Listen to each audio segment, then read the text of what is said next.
ವೀಕ್ಷಕರೇ ನಮಸ್ಕಾರ. ರಾಜ್ಯ ಸರ್ಕಾರವು ಜನರ ಕಲ್ಯಾಣಕ್ಕಾಗಿ ಹಲವಾರು ಯೋಜನೆಗಳನ್ನು ಜಾರಿಗೆ ತಂದಿದ್ದು, ಪರಿಶಿಷ್ಟ ಜಾತಿಯವರಿಗೆ ಸರ್ಕಾರವು ಗುಡ್ ನ್ಯೂಸ್ ನೀಡಿದೆ.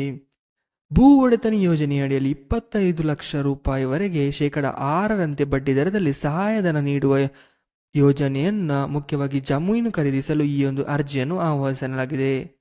ಪರಿಶಿಷ್ಟ ಜಾತಿಯವರ ಆರ್ಥಿಕ ಅಭಿವೃದ್ಧಿಗಾಗಿ ಸರ್ಕಾರವು ಹಲವಾರು ಕಲ್ಯಾಣ ಯೋಜನೆಗಳನ್ನು ಜಾರಿಗೆ ತಂದಿದ್ದು, ಪರಿಶಿಷ್ಟ ಜಾತಿಯವರಿಗೆ ಭೂ ಒಡೆತನದ ಯೋಜನೆಯನ್ನು ಜಾರಿಗೆ ತರಲಾಗಿದೆ.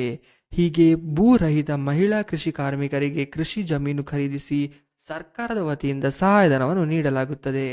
ಅಂತೆಯೇ ಈ ಒಂದು ಯೋಜನೆಯಲ್ಲಿ ಎಷ್ಟು ಸಹಾಯಧನ ನೀಡಲಾಗುತ್ತದೆ? ಮುಖ್ಯವಾಗಿ ಈ ಯೋಜನೆಗೆ ಅರ್ಜಿ ಸಲ್ಲಿಸಿದವರಿಗೆ 20 ರಿಂದ 25 ಲಕ್ಷ ರೂಪಾಯಿವರೆಗೆ ಘಟಕದ ವೆಚ್ಚ ಸಿಗಲಿದ್ದು, ಹಾಗೆಯೇ 50% ಸಹಾಯಧನ ನೀಡಲಾಗುತ್ತದೆ. ಅಂತೆಯೇ 50% ಸಹಾಯಧನಕ್ಕೆ 6% ಬಡ್ಡಿ ದರದಲ್ಲಿ ಸಾಲವನ್ನು ನೀಡಲಾಗುತ್ತದೆ. ಹಾಗೆ ಈ ಒಂದು ಯೋಜನೆಗೆ ಅರ್ಜಿ ಸಲ್ಲಿಸಲು ಬೇಕಾಗುವ ದಾಖಲೆಗಳ ಬಗ್ಗೆ ಗಮನ ಹರಿಸುವುದಾದರೆ, ಅಭ್ಯರ್ಥಿಯ ಭಾವಚಿತ್ರ, ಜಾತಿ ಪ್ರಮಾಣ ಪತ್ರ, ಆದಾಯ ಪ್ರಮಾಣ ಪತ್ರ, ಆಧಾರ್ ಕಾರ್ಡ್ ಪ್ರತಿ, ಕೃಷಿ ಕಾರ್ಮಿಕರ ದೃಢೀಕರಣ ಪತ್ರವನ್ನು ನೀಡಬೇಕಾಗುತ್ತದೆ.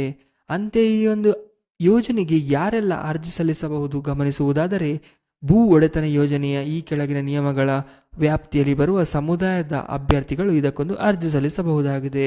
ಮುಖ್ಯವಾಗಿ ಡಾಕ್ಟರ್ BR ಅಂಬೇಡ್ಕರ್ ಅಭಿವೃದ್ಧಿ ನಿಗಮ, ಪರಿಶಿಷ್ಟ ಜಾತಿ ಪರಿಶಿಷ್ಟ ಪಂಗಡಗಳ ಅಲೆಮಾರಿ ಅಭಿವೃದ್ಧಿ ನಿಗಮ, ಕರ್ನಾಟಕ ಆದಿಜಾಂಬವ ಅಭಿವೃದ್ಧಿ ನಿಗಮ, ಕರ್ನಾಟಕ ಬೋವಿ ಅಭಿವೃದ್ಧಿ ನಿಗಮ, ತಾಂಡ ಅಭಿವೃದ್ಧಿ ನಿಗಮ, ರಾಜ್ಯ ಸಫಾಯಿ ಕರ್ಮಚಾರಿ ಅಭಿವೃದ್ಧಿ ನಿಗಮದ ಅಭ್ಯರ್ಥಿಗಳು ಮುಖ್ಯವಾಗಿ ಈ ಯೋಜನೆಗೆ ಅರ್ಜಿಯನ್ನು ಸಲ್ಲಿಸಬಹುದಾಗಿದೆ.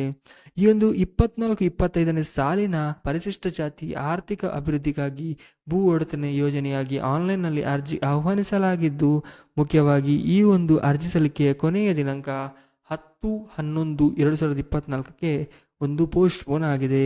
ಅರ್ಹ ಆಸಕ್ತರು ನಿಮ್ಮ ಹತ್ತಿರದ ಗ್ರಾಮ 1, ಕರ್ನಾಟಕ 1, ಬೆಂಗಳೂರು 1 ಕೇಂದ್ರಗಳಿಗೆ ಭೇಟಿ ನೀಡಿ ಅರ್ಜಿ ಸಲ್ಲಿಸಬಹುದಾಗಿದೆ ಹಾಗೂ ಈ ಒಂದು ಯೋಜನೆಯ ಸದುಪಯೋಗವನ್ನು ಪಡೆಯಬಹುದಾಗಿದೆ.